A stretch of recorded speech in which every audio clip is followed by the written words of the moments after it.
in this last segment, we are about to use an inverted button.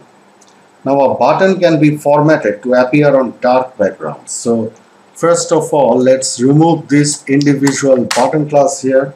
And here, we will be using a div element rather than using a button element over here. And we will be using this class inverted segment.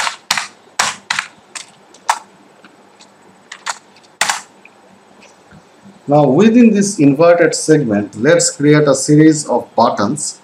Like first of all, this is the button with a class name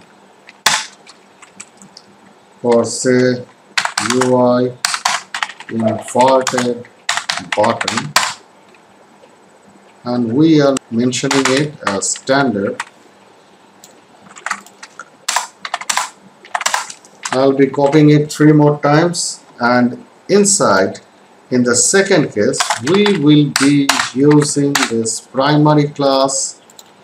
We will be using this secondary class, and we will be using this red button right over here.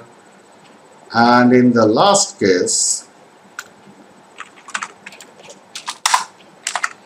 we will be using, instead of red, this basic teal button. And we need to change all those text elements here, like this is the basic teal as an instance. Next comes the red button. Next comes the secondary button. Next comes this primary. And here goes the standard button. So if we now press Ctrl S, all we had done here, in the first case we had created this wrapping element, this wrapping div element, which is using a class of UI inverted segment. In the second case, we had created some child button elements, and we had used separate classes, something separate here, like this primary, the secondary, the red button, this basic, and this teal button. We are practically using all of these separate classes along with these individual button elements, those we had created right inside the particular wrapping div element created earlier. So press Ctrl S, and now if we head back to our project and reload, we can see that this is going to be the obvious result.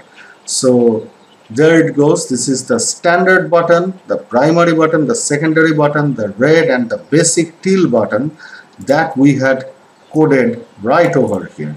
And each of them are practically appearing within this div class UI inverted segment that we created earlier.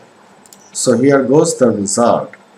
So this is how you may create button elements. You may use all those classes regarding the button elements used in UI semantic, and you may create this kind of button elements using all those classes. So that's it for this tutorial. In the next tutorial, we will be now talking about the JavaScript implementation in UI semantic. So hope to see you guys in our next tutorial. If you guys have liked this tutorial, then do not hesitate to hit that red subscribe button down below. Hope to see you guys in our next tutorial. Till then, bye.